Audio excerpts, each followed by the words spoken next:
Yo, yo, yo, what it do, YouTube? UFC 329, Conor McGregor versus Max Holloway 2 is finally here this Saturday. I'm going to be giving you guys my predictions and my lock of the weeks, all the way from the prelims to the main card and to the main events where the McGregor is back. I started a little bit. Let's get into it, bro. Let's get into it. Enough has been said. Let's get into it. Opening up the card, we have Alessandro Costa versus Cody Durden. I'm not gonna lie, this is a pretty banger flyweight fight. This should have been made a very long time ago. I'm not gonna lie. I don't know why this fight wasn't made earlier since, Cody Durden, it's kind of like, yeah, I know he just won his last fight, but he's 1-4, and I'm pretty sure he's on a way worse win streak. I'm pretty sure he has a brutal, this guy, yeah, he's like what are we doing? He's terrible, terrible record. But Cody Durden is a dog, though. Cody Durden is a dog. We saw that fight against Rafael Fiallo. He is a dog, and I think this fight's at flyweight. This fight is at flyweight, so nothing. I don't think he'll be able to blob over Alessandro Costa, but one thing that does scare me is Alessandro Costa is shorter than him. And if Cody Durden can bully you, he'll beat you. We've seen him bully these guys like Jafel, like Matt Schnell. Matt Schnell was tapping with two hands. And we saw him beat up Jake Hadley. I don't know if everyone remembers this, bro. He was screaming and yelling in this guy's face while he was fucking him up. So that is a scary fight. But we have seen Cody Durden get brutalized, brutalized by Jose Calcifer. He got brutalized by Alan Nascimento. He got brutalized by Tagir. He got killed by Bruno Silva. Yo, I had a 1K parlay that one time. I had picked every single fight on that card, and I got every pick right besides Cody Durden. And I could have won $1,000, and it didn't go right because he got knocked out off of shooting that weak-ass level change. He just squatted down and got uppercutted brutally. That was one of the worst. Oh my gosh, I'm still mad at Cody Durden since that, bro. It was such a bad way to lose. But all right, anyways, I'll drink water. I'm talking way too much. My throat is dry. I'm sick, so whatever. All right. Alessandro Costa does come from a good gym. We already know this. Diego Lopez is his head coach. He trains at Lobos with Alexa Grasso and Diego Lopez and Emmanuel Rodriguez. It's all right, we got this. Alessandro Costa came out on short notice. Fought Matt Schnell. Knocked him. He didn't really knock him out. That wasn't a TKO, though. Matt Schnell was looking limp, but then the ref stepped in and then he jumped up, and I was like, what are we... It was whoa, what are we doing, It was, yeah, Next one, he beat Stuart Nickel, and, if you're beating Stuart Nickel, that's not it's not a flex to be, getting, performance of the night over, because Stuart Nickel's not good. That guy's genuinely one of the worst UFC fighters on the roster. I don't know why they didn't just ship his ass out when he got put to sleep, but I'm pretty sure it was Jesus Aguilar.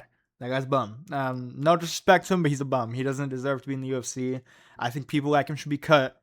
Look, I think Alessandro Costa can do, I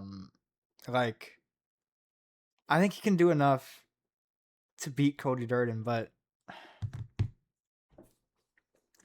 I just don't know. I just don't think he has the dog. But Cody Durden's a dog. I think Cody Durden's a dog. Cody Durden's going to be barking at you, he's one of those guys that the only thing that's going to give up is his body, but that's what caused him his downfall. And I think if Alessandro Costa does push the pace on Cody, he'll win. But he's really short. And we've seen Cody dominate these guys who are shorter than him. But Alessandro Costa does come from a good camp, and yeah. I'm taking Alessandro Costa, obviously, but I wouldn't be surprised if this guy pulls off an upset. I have Alessandro Costa round 3 knockout. So give me that, yo. Give me that round 3 knockout.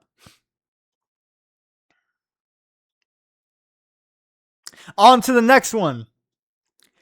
Ryan Gandra versus Zachary Reese. Okay. The thing about this fight in particular,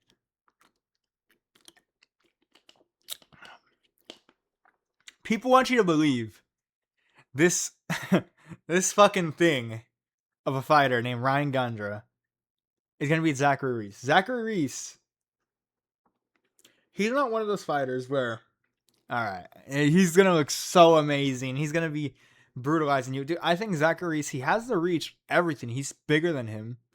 He has more muscle than him. He has a longer reach than him. He has a longer leg reach than him. Bro, who says Zachary Reese doesn't put this guy out in one? The thing is with guys like Ryan Gandra, you see them all the time. You see them all the time, and they're never good.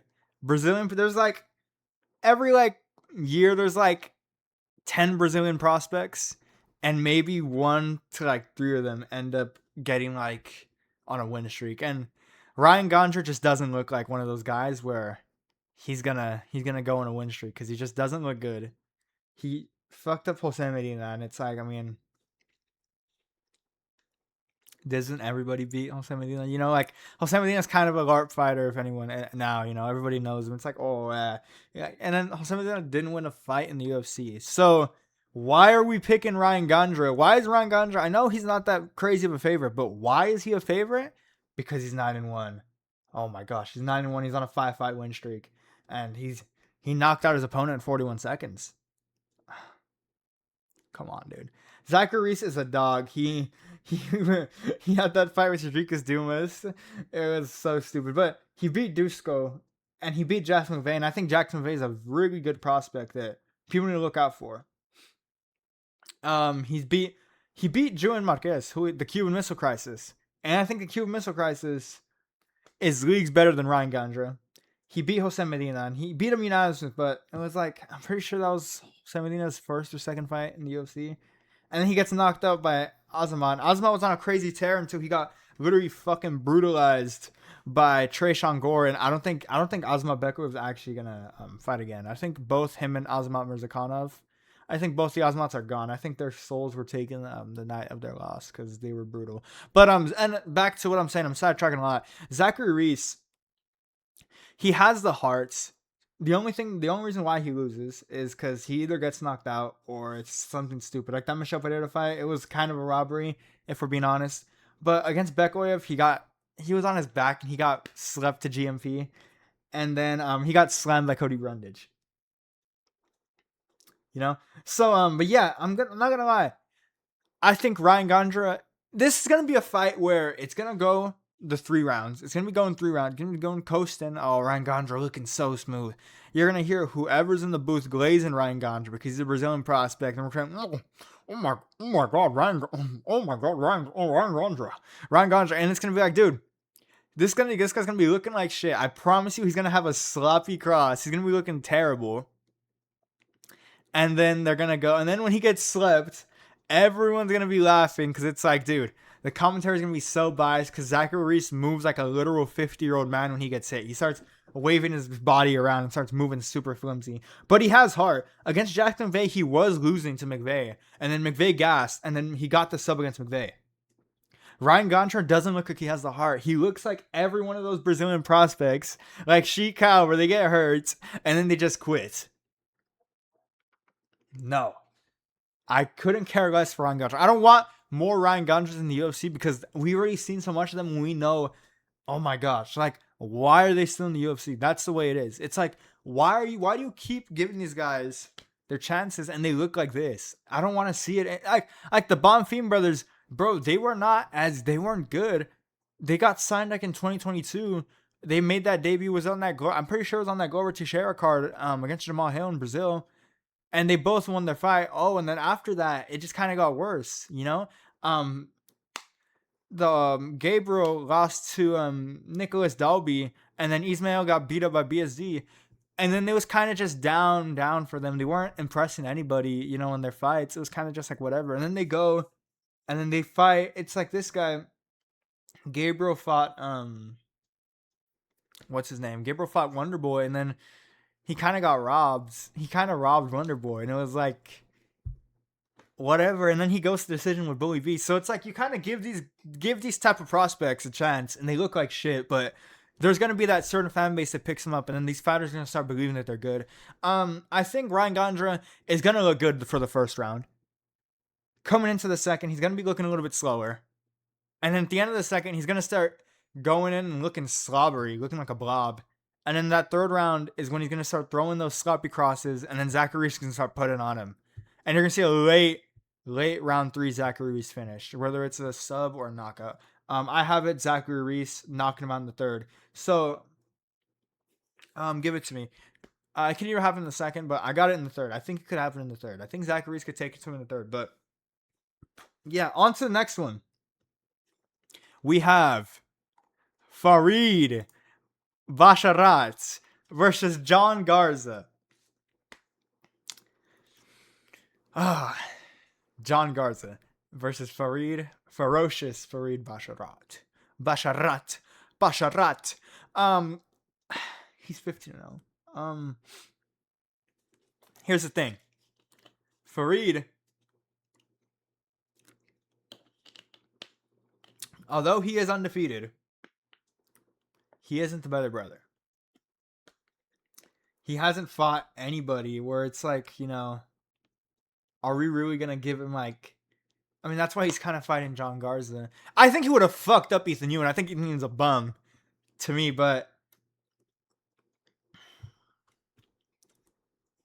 Like, Farid beat Damon Blackshear.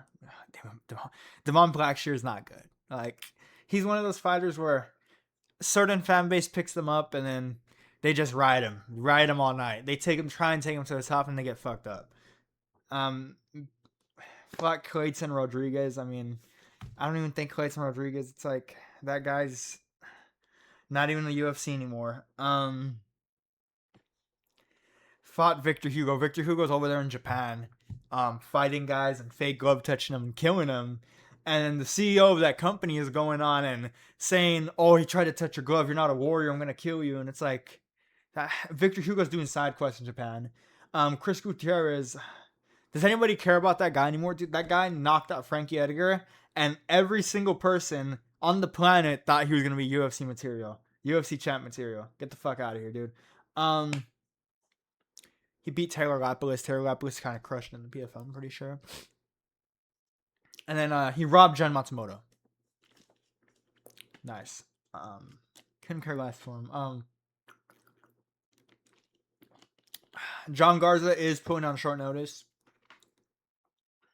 He does have I don't know if my voice cracked. I hope my voice didn't crack. That would have been very terrible. He has been knocked out before, which is brutal. Because if you're a prospect and if you're built like how John Garza is, you might be a brutal one. But he is pretty nasty. He does have the pop, and he does have the power to kill. He could catch Farid. But do I think it's gonna happen? It could. This is kind of just it's kind of just a throwaway pick for me. I'm taking John Garza round 3 knockout. Give me John Garza round 3 knockout. Give it to me. I want to see a war. I want to see John Garza. I like when these guys who put on short notice, they put on a show. They put on a show, and it's like, okay.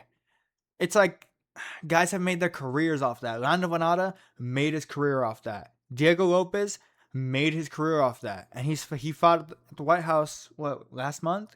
So, Ethan Ewing, as much as I don't like Ethan Ewing made his career off of that.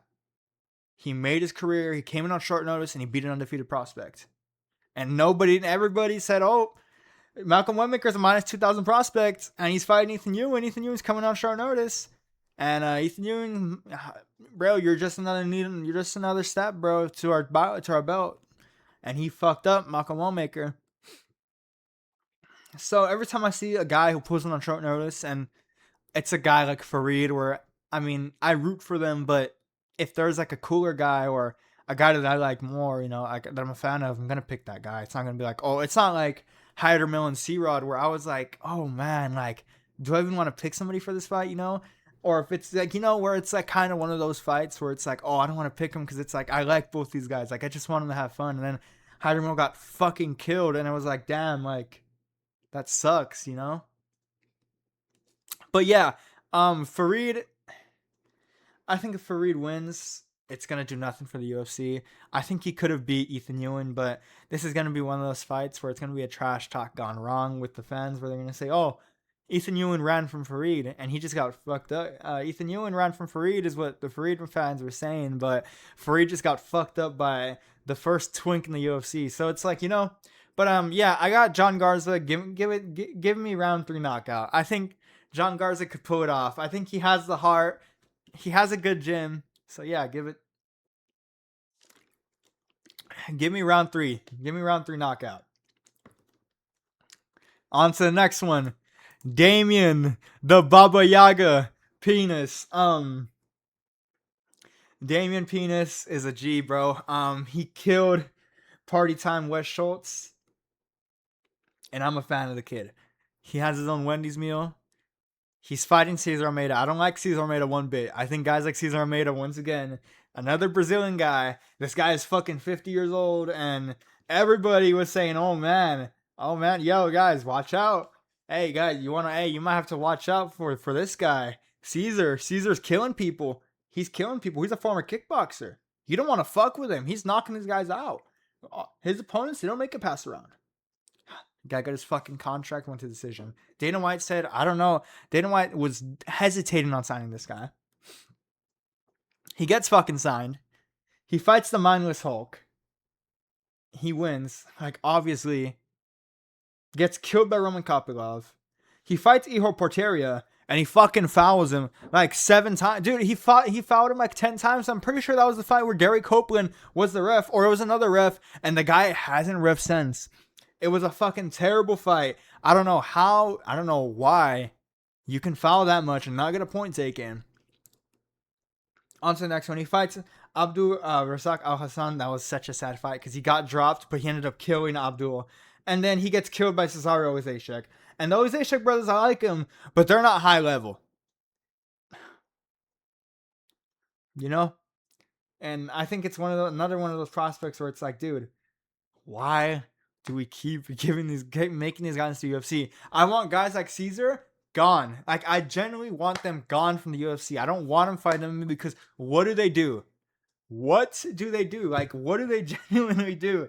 Like, can someone, like, I hope nobody is saying we're here for Cesar Almeida fight week. No one from Brazil is coming in to Las Vegas to the T-Mobile Arena because they want to support Cesar Almeida.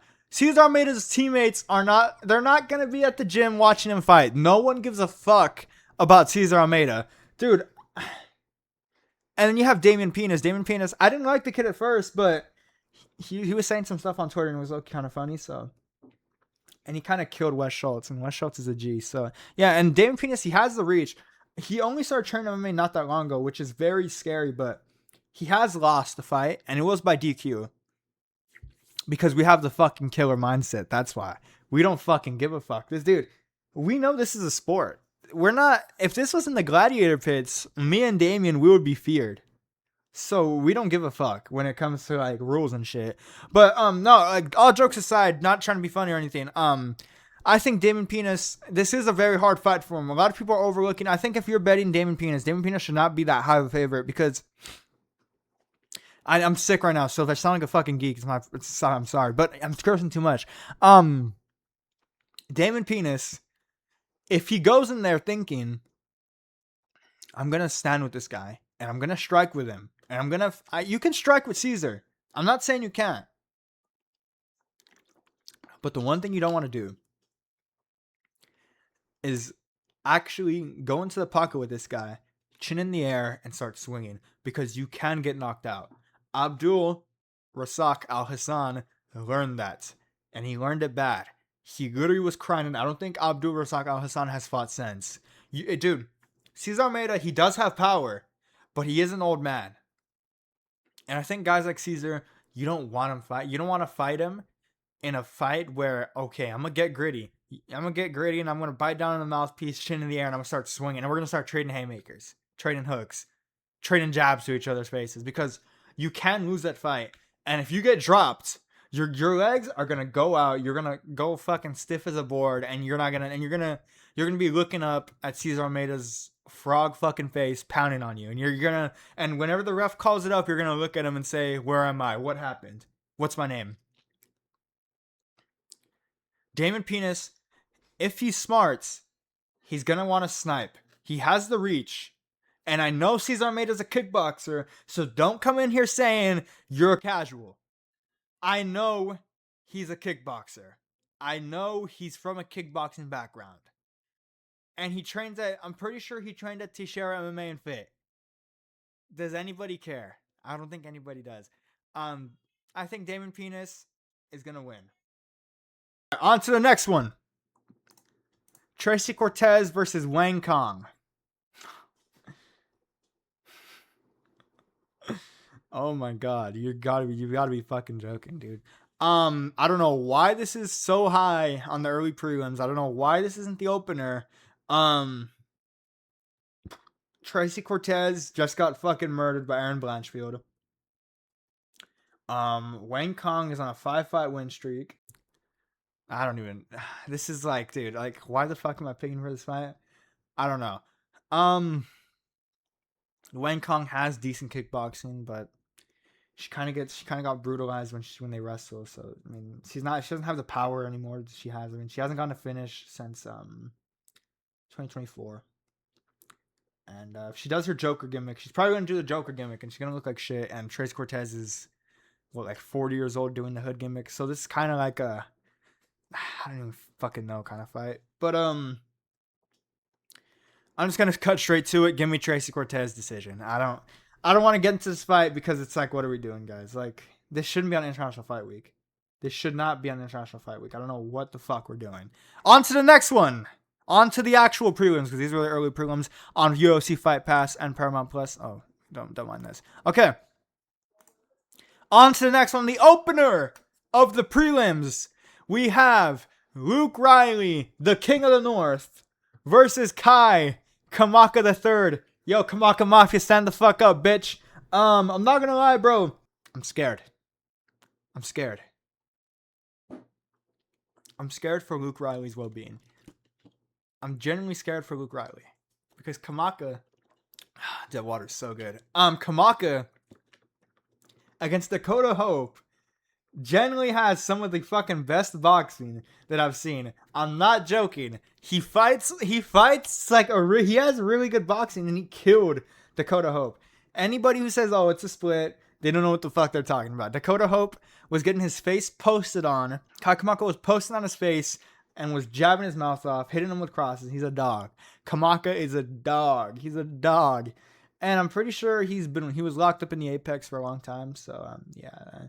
I think this is his first fight ever in the UFC where he's fighting outside of the arena. I know he did go on his UFC run, and they were I'm pretty sure it was during COVID, so yeah. Give me, dude, Luke Riley's a dog.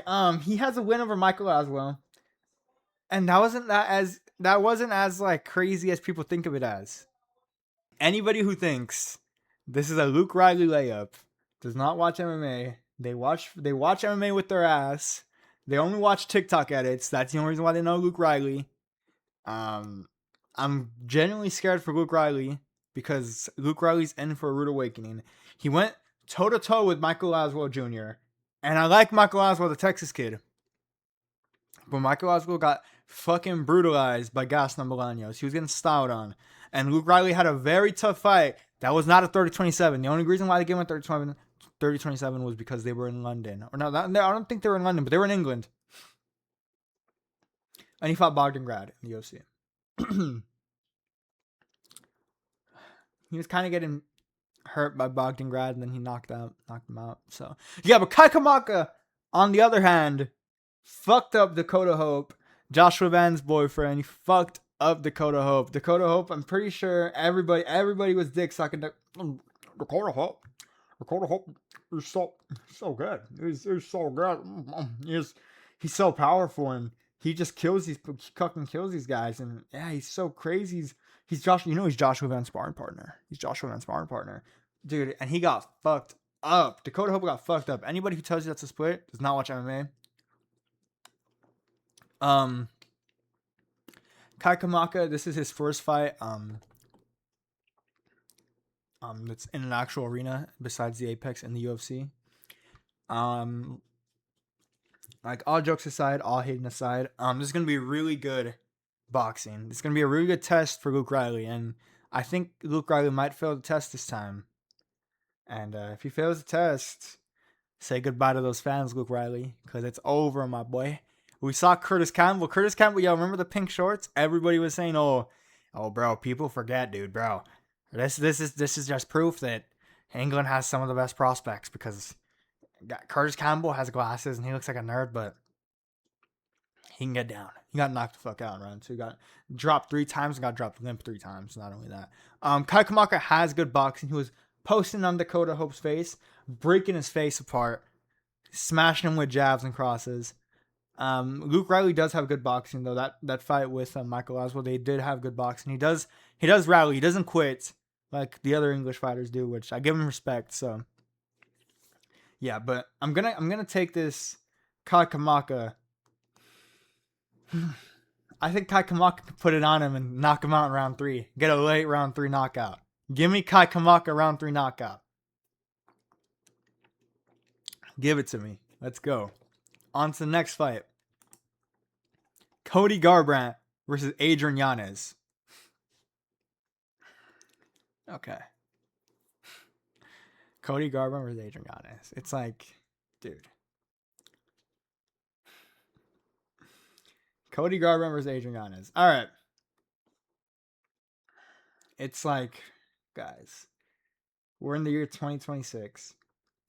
Why the fuck is Cody Garbrandt on my beautiful card?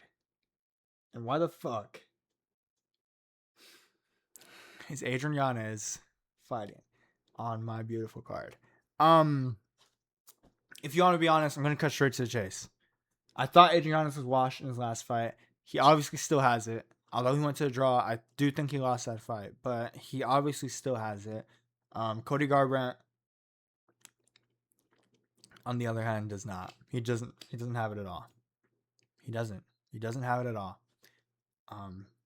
He's generally one of the only fighters I've seen that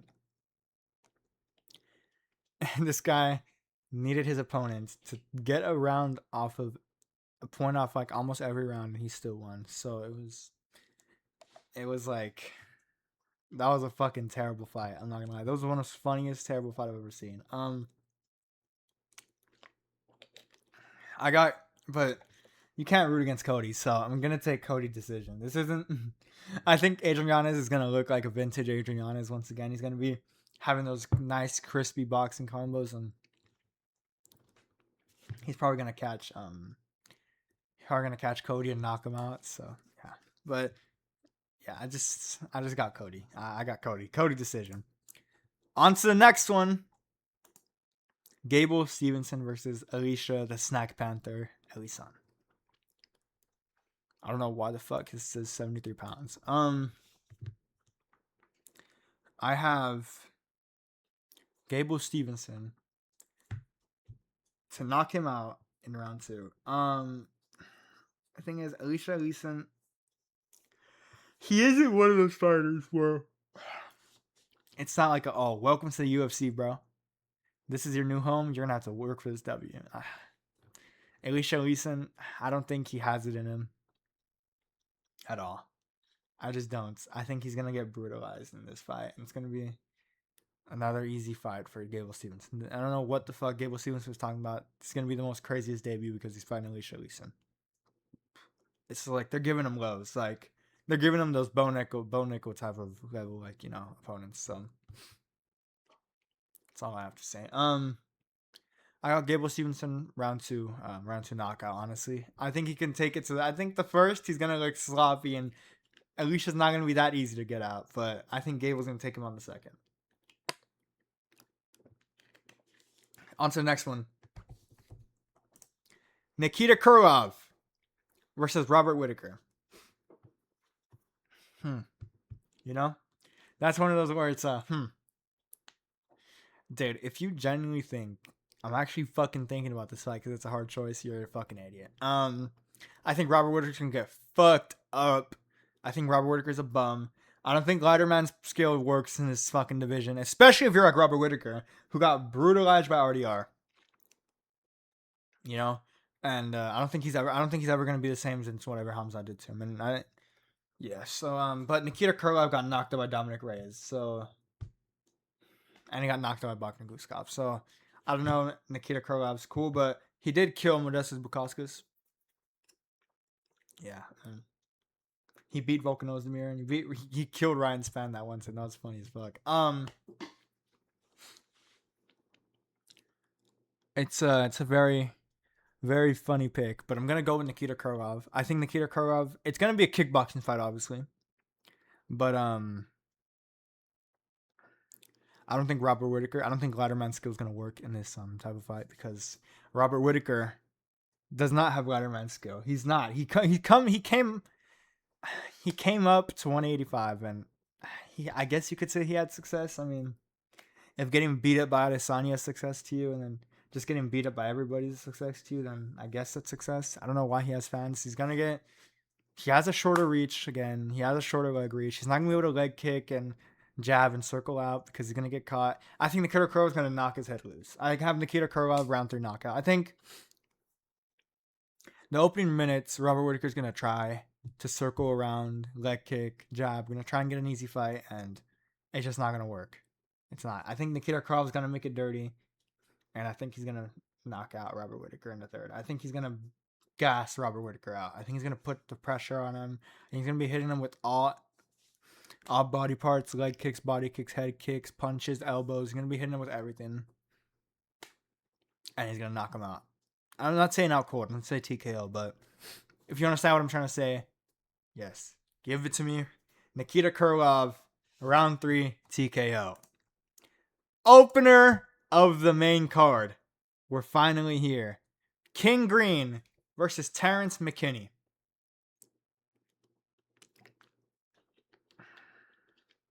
Wow. I never thought this fight would be made. They have beef too. It's what's crazy. Not gonna lie though. This is one of the hardest picks I've ever had to make because it's like, dude, King Green, quote unquote King Green, Bobby Green is on a 3-fight win streak. But people forget, you land some shit on him that's clean, he's gonna crumble. Terrence McKinney, you land something on him, he's gonna crumble. It's one of those hardest fights where it's like, dude, who goes out first? Is somebody gonna go out? Probably not. It's probably gonna go to decision, and Bobby Green's gonna win. There's nothing really to tell about this fight because you can't really tell what's gonna happen. Either these guys are gonna go swinging in the first, or they're gonna go to decision, and Bobby Green's gonna win. I think Bobby Green can knock out Terrence McKinney. Terrence McKinney kind of, in their last 5 fights, Bobby Green's losses are worse, are better than, Terrence McKinney, who lost to Chris Duncan and lost to Esteban. Bobby Green in his last 5 has lost to Rufy and Paddy Pimblett. So, I'm not gonna lie, I'm gonna take Bobby Green round 2 knockout. I think the first round they're gonna be hitting each other and it's gonna be like, oh, they're gonna be super calm. But in that second round, they're gonna come out and Terrence McKinney's gonna get chinned again. So yeah. On to the next one. Brandon Royval versus Loner Kavanagh. There's this guy by the last name of Kavanagh. No. Loner Kavanagh is not winning. I'm sorry to those fanboys and those TikTok fans who think he's not gonna win. He's not gonna win. That knee up the middle is gonna be money. I promise you. That knee up the middle for Brandon Royval is gonna be money. He's gonna be putting it on Loner Kavanagh. Loner Kavanagh's not gonna know what to do. He's gonna be getting hit from range, and it's gonna be brutal. Loner Kavanagh isn't good. This fight, he could fluke his way into knocking out Brandon Royval, but do I think it's gonna happen? I don't think so. I do not think so one bit, and I hope it doesn't happen because I'll fucking cry, and it'll be like one of my other cards every fucking time when my predictions get wrong, and it's so annoying because these are legit predictions, and I just look like a fucking idiot. So I think Brandon Royval is a higher level. I think he has way higher level striking. I think he has way high level grappling and wrestling. He is kind of a fucking body bag now. He got knocked out by Manel Cape. He was 5 seconds away from getting sent in a stretcher by Joshua then. So yeah, but I mean, Leonard Kavanagh, he gassed against Charles Johnson. He got knocked out. So who says Brown Royval don't put the pressure on him like that too? Give me round 3, Brown Royval. I think Brown Royval could gas him. Give me round 3. Give me round 3, Brown Royval knockout. On to the people's co-main event. Corey Sandhagen versus Mario Bautista. Okay. Mario Bautista says he's tired of the disrespect. He's going to bring it to Corey, and he's going to finish Corey. And I believe him. Everyone thinks, oh, Mario Bautista's a pushover. Oh, Mario Bautista, he was getting fucked up by Aldo, and they gave it to him because all he did was hold him against the cage. And oh my gosh, he's like, he can't fight. He's not a good fighter. He's so bad. He's not a good fighter because he beats all the cool guys like Jose Aldo, and he beat Patchy Mix, and he beat Vinicius Oliveira, and he's not good. And I just wish Corey Sandhagen would knock him out. I hate him. But no, and all jokes aside, Corey Sandhagen is gonna get fucked up. If you genuinely think Corey Sandhagen is gonna do anything, bro, this is not the last fight. It's not like their last fight where he landed that knee and he dropped him and he subbed him with an armbar. Dude, I'm tired. Corey Sandhagen, I'm tired of this pity party with Corey where it's, but Corey was doing so good in that fight until he got beat 50-44. He was doing so good in that round before he got taken down and pounded out for 4 minutes, and 59 seconds. He was doing so good before he got dropped, or he was doing so good against Jan before he got hit with the spinning the spinning back fist into a cross and started wobbling. And he was just doing so good against Umar before he started getting taken down and hitting the ground roll and going nowhere. You know? And I'm just tired of the slop with guys like Corey Sandhagen because they're not good. And he was doing so good against TJ Dillashaw. He was doing so good, but he just can't wrestle. And I think if you wrestle against guys like Corey, you're kind of just escaping what the real fighter is. This is MMA, bro. Mario Bautista's going to put it on him, and he's going to TKO Corey. Corey is mentally broken from that fight against Merab. Like, I don't think you realize, Joe Rogan said his eyes are turning blue. Bro, Merab was seconds away in turning Corey Sandhagen into a fucking White Walker. I don't know what the fuck Corey Sandhagen is doing. I don't know why he's still fighting, because he genuinely has... Bro, Corey Sandhagen? Dude, you don't want to fuck with him. He's wrestling these guys. He's fucking up these guys like Rob Font and Chito Vera. He's wrestling them. You think Umar has a chance? Umar doesn't have any chance on Corey's wrestling. Fucked up by Corey. Oh, man. Corey in the 50-50? He snapped Davidson's leg, and then he got up and started TKO. It was by TKO because Davidson quit. I don't think Merab's gonna be able to get a hold of Corey, because Corey's taller than him, and he has those knees and those long rangey uppercuts and those crosses, and he can kick you. Dude, Corey, it's the pity party with Corey. Corey's just, I'm just an awkward and a shy guy, and I kind of have him. I'm kind of just shy, and I don't really care because I just want to fight. And yeah, but no one cares. No one genuinely cares. Like, no one cares at all. Yeah, I'm gonna go Mario Bautista. The thing is, Mario Bautista has beautiful kickboxing. He has beautiful jiu-jitsu. He has beautiful boxing. He's generally, I think, honestly, he is a nightmare matchup for Petr Yan. As a Yan fan, he is a nightmare matchup for Petr Yan. I don't think guys like Peter want to fight guys like Mario, because Mario, they are all around and they're dangerous everywhere. Give it to me, Mario Bautista. I think the wilting's gonna happen. He might not get the knockout, but he's gonna win by decision.